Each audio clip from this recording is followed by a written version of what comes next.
Today I'm going to show you how to change out the windshield wipers on a 2013 F-150. This is a very simple job with no tools required, so don't be afraid to do this one yourself. This is actually a very common windshield wiper design called a J Hook on this, so not only the F-150s use this, but a lot of different cars use this. So if you have a similar design, you can use the same process as well. Okay, the first thing we'll do is just pick up the wiper and move it towards us to make it easier to work on. And then once you have it in a good position to work on, the first thing you'll do is just flip the wiper out to make that T like that, right? So now we'll come around and look at the clip itself.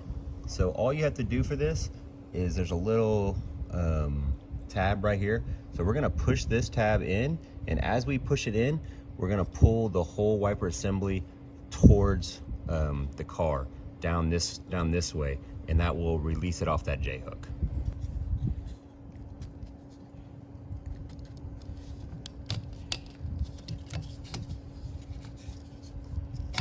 Once it pulls off of the J hook, you can flip that open if it's stuck, and now the whole hook will come through the wiper, and you can pull the wiper back off this way.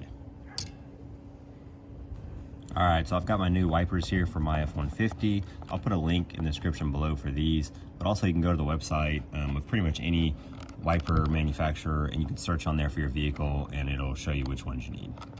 When you get your wiper out of the box, it might also come with some little adapters, other little plastic pieces.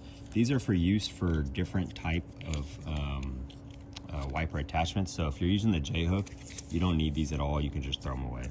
So super simple to put the new one on. You're gonna have a little flap up here. Sometimes it's labeled, this one says up.